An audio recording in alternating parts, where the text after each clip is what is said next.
In this video, we're going to cover the 9.2 and 9.7 material that has us working with simplifying roots and radicals down. And the reason I'm including a 9.2 and then 9.7, several sections ahead, all in one video, is because I think all of this material does tie in together very, very well, and is worth talking about all at once.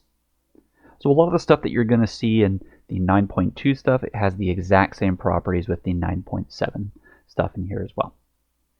So let's start with our first main part of this, which is dealing with the idea of what are higher roots.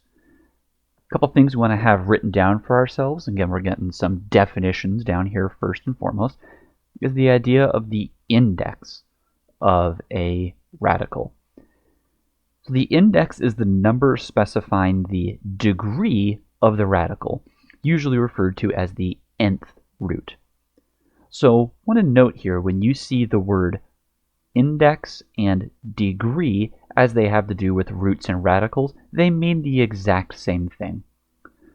In general, what this will look like is the index is generally written out front. It's that little thing that tells us I have the square root, the third root, the fifth root, etc. And another way that we can be asked about it and write it out for ourselves is to say that this makes it an nth degree radical. So it's the same number, it's just used in two different ways, using two different words, depending on what the question is asking you to do or write out. So when we see square roots written out, we don't see any number explicitly written in here. But because we know square roots cancel out something raised to the second power, we can therefore very logically determine that the degree of this thing would be 2. If you look at the next one, we notice it has an index of 3, therefore it has a degree of 3. Last one has an index of 4, and therefore also has a degree of 4, and so on and so forth as that pattern continues on. So when you see something pop up that asks you for the index of a radical, or what is the degree of that radical, you're just looking for that number that's listed right out front there. That's all it's going to be.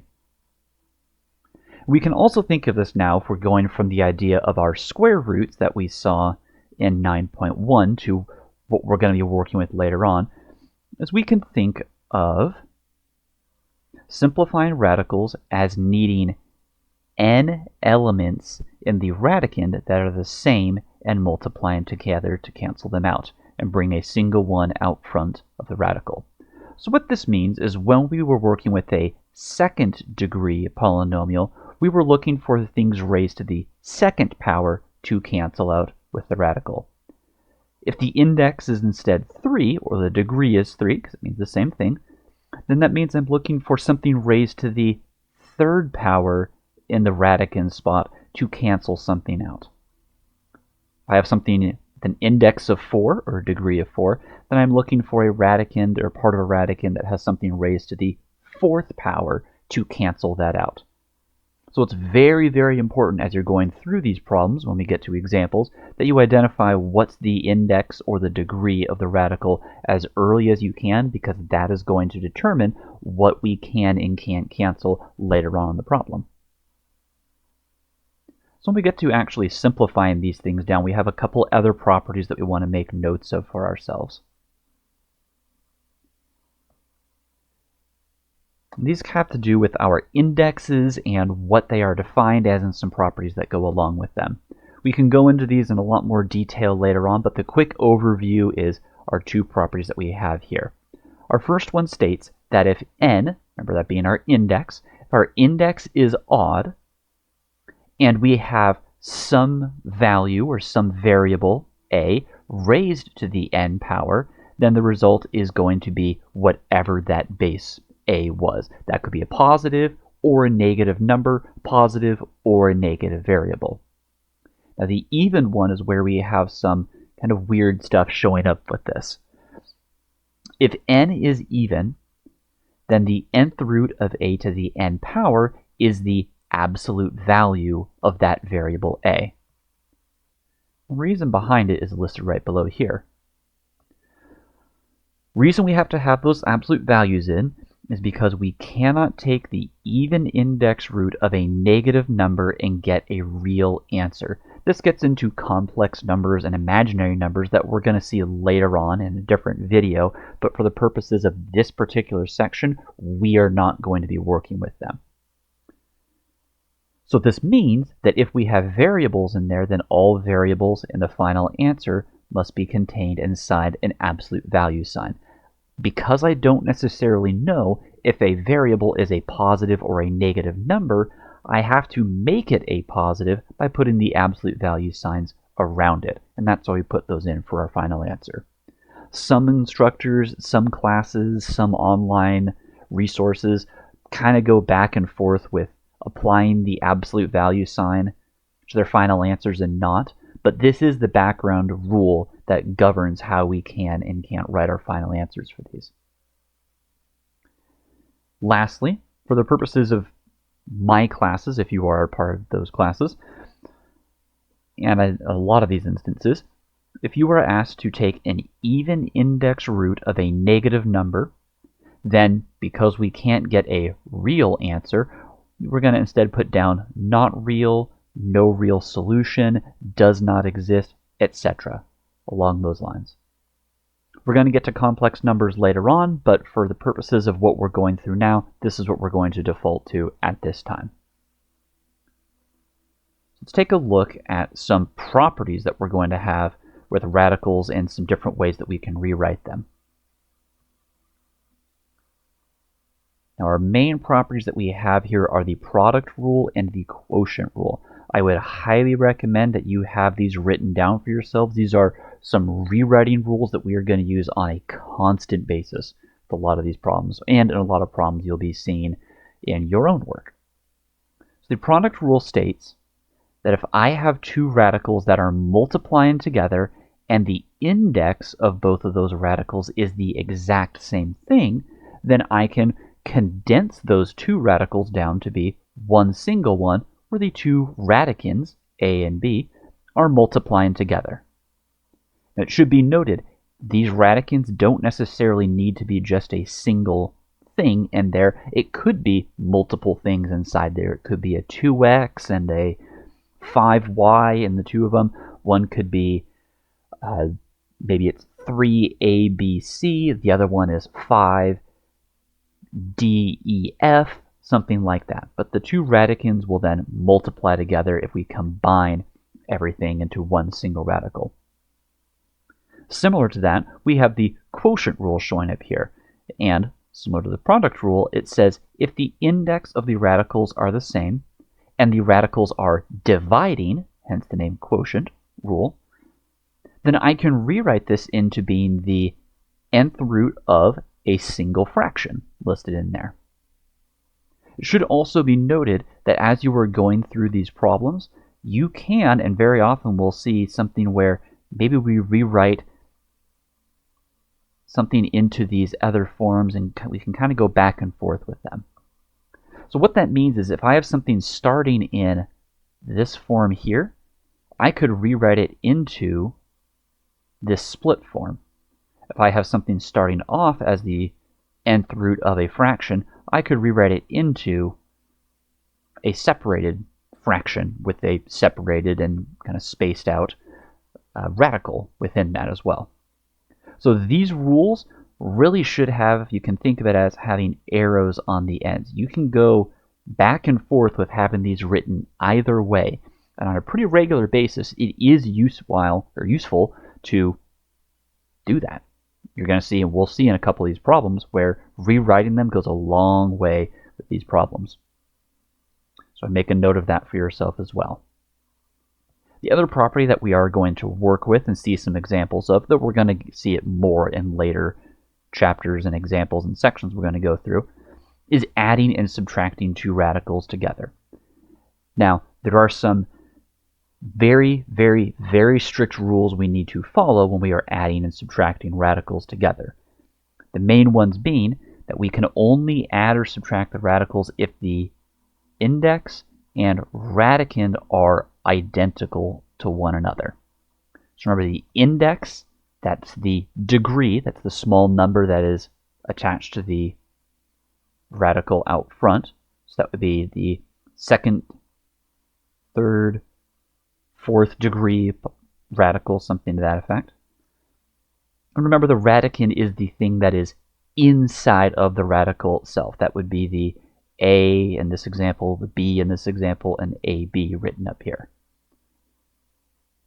So if the condition of us having the same index and the same radicand are met, then we can add or subtract the coefficients together. Coefficients are going to be the numbers and variables that are listed in front of the radical itself. Now, a big warning, and I would recommend if you're writing this down for yourself, you put some red ink around this thing with a pen or highlight it or something like that, because a lot of people make the mistake of doing this incorrectly and it costs them a lot of points. When we are adding and subtracting radicals together, the index and the radicand never change when the radicals are adding or subtracting together. The coefficient, which is in front of the radicals, will change, but the index and radicands absolutely never do. So you will never change them when you are adding and subtracting these things together. And last but not least, we have our quick reminders from the 9.1 material, remembering that radicals have two parts to them in the order of operations. The radicand itself corresponds with the parentheses portion of our order of operations in PEMDAS, and the actual radical itself corresponds with the e, or exponent, part of PEMDAS, or the order of operations listed there. And then last but not least, this is just a bit of a tip. If you would like to use it, you can, but isn't exactly a requirement. There's a lot of options with these. Finding the prime factorization of numbers can be really helpful as we are going through and working with these things. You could do that by doing a factor tree, you could do a list of factors, and I'm going to go through and show a process that I really like to use to find the prime factorization of numbers in a few examples that we have here. But beyond that, those are our notes. So let's dive into some examples. Our first example is having us take the fifth root of 32b to the 20th power. Now, my recommendation as you are going through these problems is doing them in very small, very controlled parts. And what I mean by that is I'm going to work with just the numbers and then one variable at a time. If I had other variables, I'd just do them, again, piece by piece here. So I need to find, is there a perfect fifth or something raised to the fifth power within the number 32? So this is where I'm going to use the recommended thing at the very end of the notes, where we're going to find the prime factorization of a number. Now, you are welcome to use a factor tree. That's probably the most common method that people use. I'm going to use a slightly altered method that I've come up with that's very, very helpful for me. It's very similar to the factor tree. It just organizes everything as a table. So what we do with this process to find the prime factorization is we're going to list the starting number that we have right at the very top right corner here. So I'm starting with 32. I then am going to start with the smallest prime number, which is 2, and see, does 2 evenly divide into 32? Yes, it does. It goes in 16 times. Does 2 go into 16? Yes, it does. And I'm going to keep doing this until 2 can't evenly divide into anything that I've been given. Or we end up getting a 1 over here in the right-hand column. When we get to that 1, we can stop, and we have just found the prime factorization of the number 32. And what's nice about that is all of those numbers that would multiply together are all listed in this column right here. So now, I'm going back to this problem, and I'm again asking myself, well, if the index is 5, then what should I be looking for? Well, I'm looking for things that multiply together 5 times, or something that's raised to the fifth power.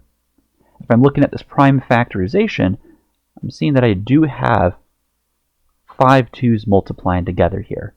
So all of those is the same as saying 2 raised to the fifth power. Now the fifth root of 2 to the fifth power is just going to be 2, So I'm going to be able to bring a 2 out front of my radical. The 32 canceled entirely, so the only thing that's left over is now b to the 20th. From here, I'm going to go ahead and rewrite b to the 20th, and again, I'm trying to find a perfect fifth to this. Now, there are several ways you can go through and write this out. I'm going to try and show some different ways as we go through different examples. So if you don't see and use the same method that I use, but you get the same final answer, that works. So I'm going to rewrite this for myself as saying, well, I know with exponents and radicals, or I should say just properties of exponents, that if I have an exponent raised to a power, then that's the same as having those two exponents multiplying together. So I could rewrite b to the 20th as b to the 4th power raised to the 5th power.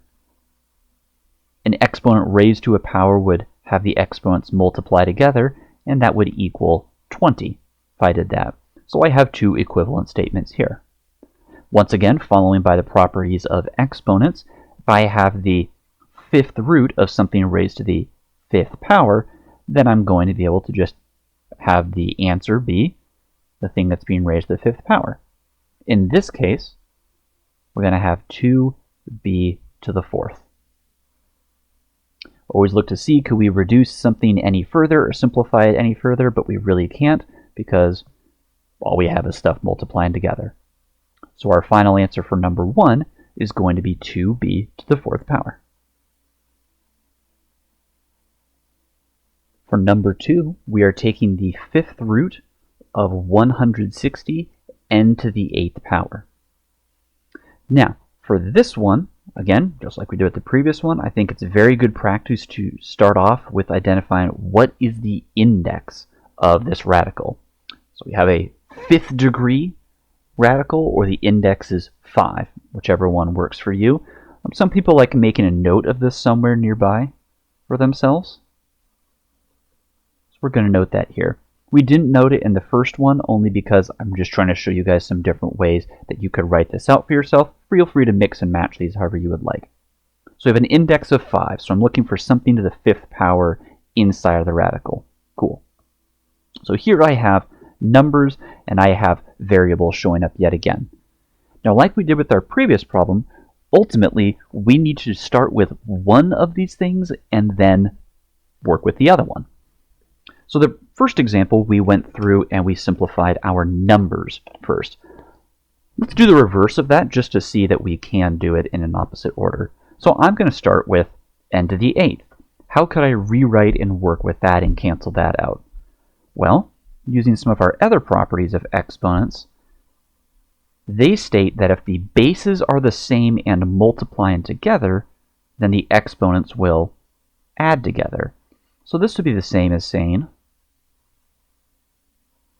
n to the 5th times n to the 8th.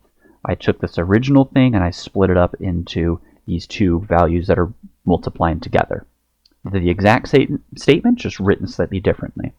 But now I'm seeing I have the 5th root of a perfect thing raised to the 5th power, which means that that is going to cancel out, and I'm going to get a single n written out front. We have some leftover n's inside there, that n to the 3rd, but because that's not a perfect 5th, I can't do anything else with it, so it's just going to stay in there. And we just leave it right there, and it's not going to do anything else for the rest of the problem. It's just along for the ride. So now I'm going to deal with this 160. And again, for me personally, I really like using this table to find the prime factorization. I've gotten really used to it, and I just find it to be really nice, and then I don't ever have to guess at finding numbers for the prime factorization. So again, I'm starting with what is the smallest prime number, and that's going to be 2. Does 2 go into 160? It should. 160 is an even number, so I should be getting 80 there. And again, I'm seeing, does 2 go into 80? And it does. It goes in 40 times. Does 2 go into that? Yes. And I'm just going to continue with this. Where am I at here? There we go. And I'm now getting to a point where I'm seeing, well, I can't use 2 anymore. 2 doesn't evenly divide into 5. All right. So now I go to my next prime number and I try 3. Does 3 evenly divide into 5? It doesn't. Okay, so I'll go to my next prime number, which is 5. Does 5 evenly divide into 5? Yes, it does. So I can write that down over here. 5 divided by 5 is 1. As soon as I get a 1 in this right-hand column, I'm going to put this line, and I can stop right there. I have my prime factorization. It's the entire left-hand column. Now again, my index is 5, which means I'm looking for 5 of the same thing multiplying together, or a perfect fifth is another way you could think of it. I'm looking here and I'm seeing, looks like I've got 5 of them here. 1, 2, 3, 4, 5. Yeah. So all of these are the same as saying 2 to the 5th power. And if I'm taking the 5th root of 2 to the 5th power, that means not the radicals, the exponent is going to cancel, and I'm going to be able to bring a single 2 out front. When I'm bringing things out front, everything brought to the front part is going to be multiplying together. So this 2 is going to multiply with this n here. So we'll get 2n written out front. Now looking at this prime factorization, we have this 5 that's down here. And that itself is not a perfect fifth. So it's basically a leftover. And because it's leftover, we have to include it inside the radical in our final answer because we didn't do anything with it, so it just has to be left there. I would recommend doing something to make it clear to yourself when you have leftover numbers when doing this prime factorization process. I've seen some people use squares to denote the leftover numbers. Some people like using a circle to denote the leftover numbers. Some people use a triangle with that. Any combination of things that are going to help you remember, hey, I have leftover stuff in this column and they need to be included in the radical in my final answer. But otherwise, again, we check to see, is there anything I can simplify with this radicand? No, there isn't. Nothing else inside there is a perfect fifth. And therefore, I have my final answer of 2n times the 5th root of 5n to the 3rd power. Now we're going to get into some examples where rewriting may or may not be necessary to get to our final answer.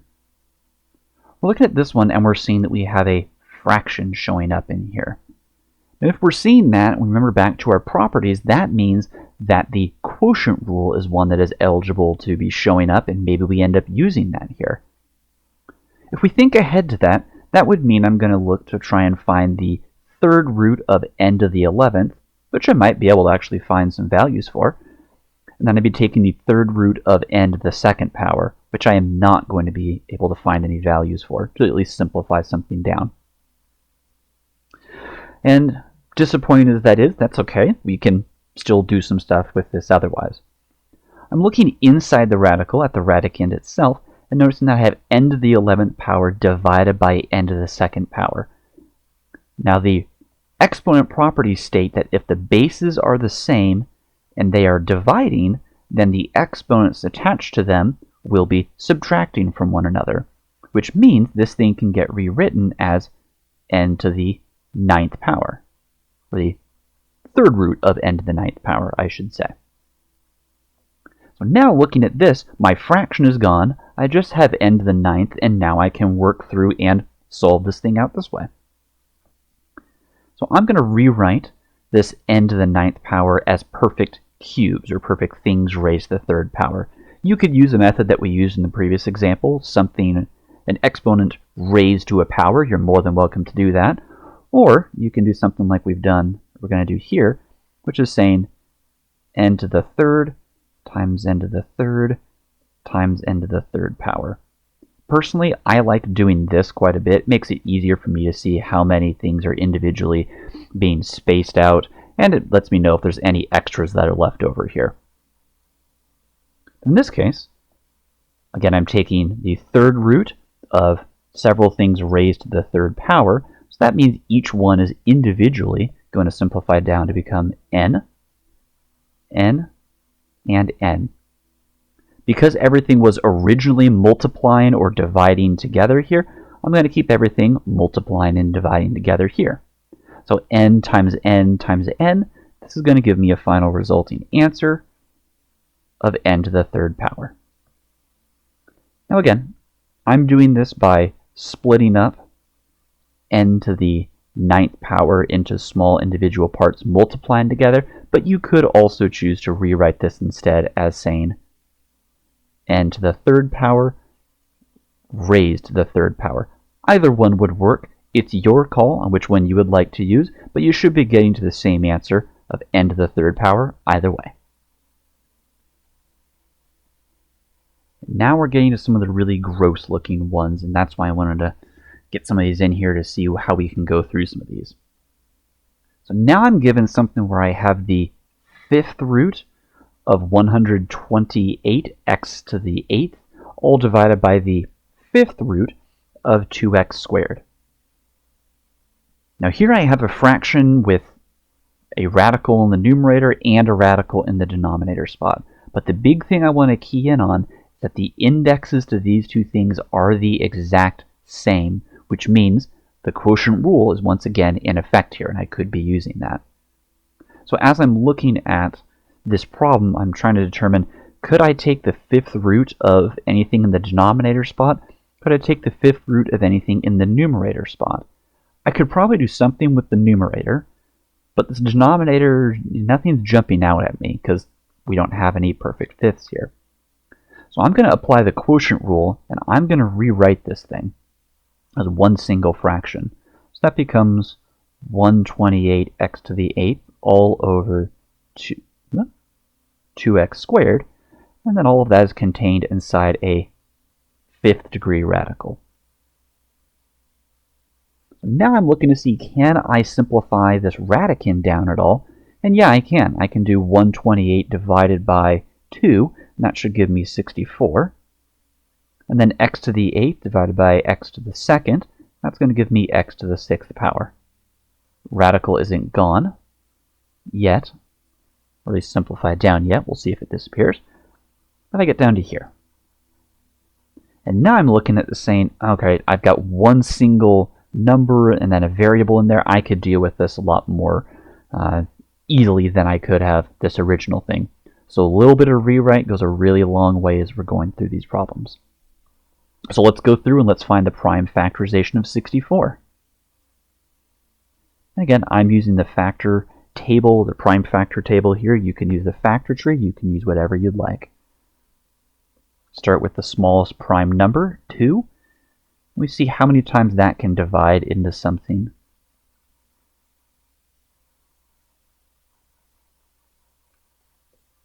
Okay, there we go there. So now that I have the prime factorization in this left-hand column, I'm looking for 2 to the 5th power if that shows up at all. It looks like it does. We've got 1, 2, 3, 4, 5 here. So all of these are 2 to the 5th power. I have this leftover 2 down below, so that's going to be left over inside the radical. But this 2 to the 5th is going to cancel the index of 5. So I'm going to have a single 2 out front. Rewriting the radical. Again, this leftover 2 is just left inside here. Can't do anything with it. So now I have the x's that I need to work with. This is the same as saying 2 times the 5th root of 2 times x to the 5th times x. I'm going to move this over a little bit because I'm running out of some space. And put it there. And now once again, noticing I have the 5th root of x to the 5th power. The exponents and radical are going to cancel, which means I'm going to get a single x coming out front. So this means I'm going to have 2x in front. I have this extra x right in here that's sticking around. So I'm going to have 2x times the 5th root of 2x left over. There we have our final answer here. It should be noted that we want to be on the lookout for fractions showing up and rewriting using the quotient rule as much as we possibly can. Sometimes it will be helpful, sometimes not so much, but it is good to be aware of it and be on the lookout for it for opportunities when that could come into play. For example 5, we're now looking at these things and seeing that we have two radicals that are adding together. So remember our requirement and our rule for if we are going to be adding or subtracting radicals together. We need the indexes to be the same and the radicands to be the same. So let's look at the indexes first. Index is 3 and 3, so cool, meets the first requirement, same index. Are the radicands the same? 128 and 250. No, they aren't, so currently, and looking at it as it is, I cannot add these two things together. But I do need to simplify them down all the same just to see what the final answer is going to be. Or if I can kind of simplify these numbers down and make them a little bit nicer from there. So we have no variables showing up, which is great. So all we're going to be doing is finding the prime factorization of 128 and 250. So I'm going to do those off to the side here. So I have 128, again using the table. And then I'm going to do 250 over here, also using the table. I'll move these around if I need to, some other space. All right, so 2 goes into 128. I want to say it's 64 times. I'm doing this division off screen using a calculator. You're welcome to do that also, if necessary anyway. Maybe your mental math skills are stronger than mine and you can do those calculations in your head. If so, awesome. If not, that's totally fine. So it looks like in our first one we have just a few 2's showing up. So I'm looking to see now, because my index is 3, I'm looking for perfect cubes. So I'm seeing I've got, here's 2 to the 3rd power here. Here's another 2 to the 3rd power. And I have this leftover 2 at the very bottom. So okay, we'll have that left over and get that here in a second. Let's take a look at this 250 off the right side. 2 should go into that. And I believe it's, yeah, 125. All right. Does 2 go into 125? No, it doesn't, so I can't use that. I go to my next prime number, which is 3, and 3 does not go into that. So, okay, I go to my next prime number, which is 5. Let me see, does 5 go into that? I believe it does. It should go in 25 times. So now we're seeing, does 5 go into 25? Yes, it does. 5 times. Does 5 go into 5? Yes, it does. Once, and done there. The index of the second radical is also 3, so that means I'm looking for perfect cubes or perfect things raised to the 3rd power in my second prime factorization. Seeing that I have 3 of them there, I've got a 2 left over in the second prime factorization. Let me adjust this line just a little bit so we can see those. There we go. So let's rewrite these. Our first radical is going to be written into 2 times 2, times 2. And it's going to be the 3rd root of 2 left over. The next thing is going to be 5 times the 3rd root of just that 2 left over. I'm writing this out in front here as 2 times 2 just to illustrate that these two things, when simplified, are going to be multiplying together as the coefficient of the radical. If you know that that's going to become 4, you can jump right to the step where we have 4 written out front. I just wanted to show that as an intermediate step that you can write out for yourself if necessary. You don't have to, but it is an option. So now, looking at these things, I'm noticing, well, hold on, the indexes are still the same, which is good, but now the radicands are also the same. And if the radicands and indexes are the same, then the coefficients can add together. So 4 plus 5 is going to give me 9. So I'm going to get 9 times the third root of 2. I can't do anything else beyond that, and I therefore have my final answer. Again, remember that if we are adding or subtracting radicals, the index and the radicand stay the exact same after we add or subtract the coefficients together. So we're now at our final example for this section.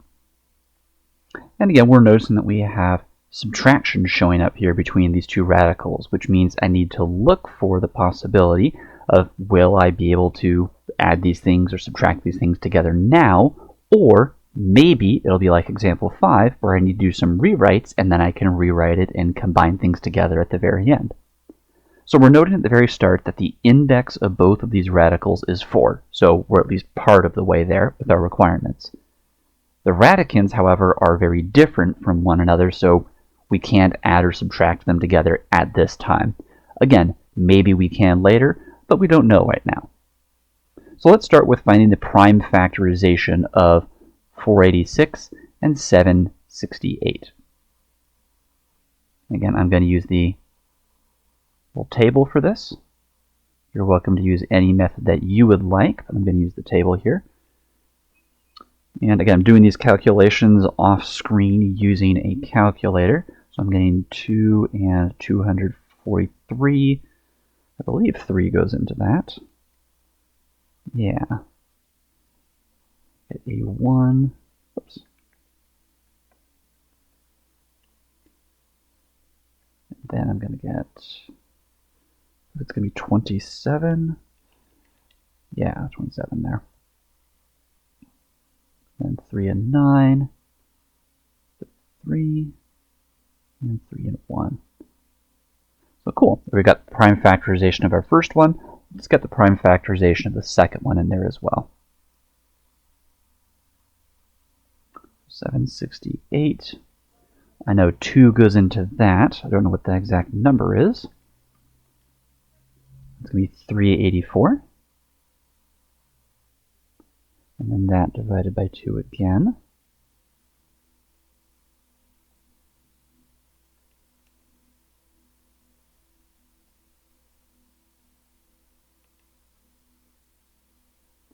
Again, just going through and listing these off. Oops, should be 24.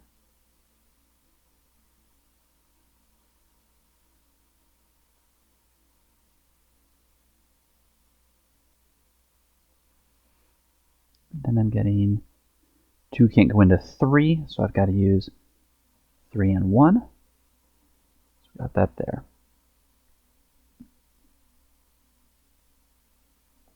So now, again, I'm looking for perfect fourths. So I'm looking at my first one. I'm saying, do I have 4 of a kind showing up in there? Yes, I do. So I've got that 3 to the 4th. I've got a leftover 2 and a leftover 3 in the first one. Second one, looking at, I'm getting, let's see, I've got 4 there. And then I have another 4 there. And then I got this 3 left over the end with that one. Okay, can simplify each of these things down. That first one is going to become 3 times the 4th root of leftover stuff is going to be 6, x to the 7th. For the last one, I'm going to get 4 times the 4th root of, looks like just a 3 left over, 3x cubed. So again, the leftover stuff comes into the radicand. It's all multiplying together. Or it's just going to be left over exactly as it was. So now I'm going to work with the variables. And I know that x to the 7th is the same as saying x to the 4th times x to the 3rd. And I'm looking at the second one going, I can't break that down into becoming a perfect fourth at all, so it's just going to have to stay exactly as it is for now. And we'll see what happens with the first one, what I can do there. So I have the 4th root of x to the 4th power, So those are going to cancel, and I'm going to get 3x out front times the fourth root of 4x, oops, not 4x, that should be 6x cubed. Nothing's changed in the second one for a while, and that's fine. We're just going to leave it as it is. And I'm looking at these things going, okay, the indexes are the same, so that's good.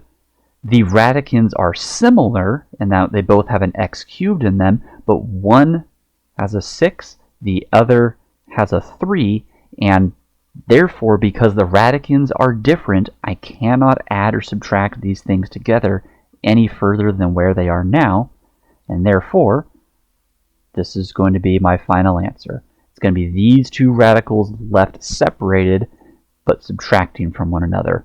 And that's all that I can do with this problem. Can't go any further from here. So bringing things back together at the very end is a quick recap of our notes. These are the properties that we are primarily going to be working with as we are going through this section. We do also have our definitions that we went through at the very beginning for what it means for something to be to a higher power, the idea of the index and the degree, and how we work with our even versus odd indexed radicals and some properties that go along with those. The examples that we worked through are listed right down here. There was a small typo with this last one, but we went through and got the same answer with that. And then we've got some extra practice problems that I recommend you give a shot on your own. Get to the examples, or have the examples here, and then we'll scroll down here shortly for the answers to these. Again, I'd recommend pausing the video as necessary, going back as necessary as you need to write any of this stuff down, or as you go through and try these practice problems. We'll scroll down, and here we have our answers. And that's everything that we have for sections 9.2 and 9.7.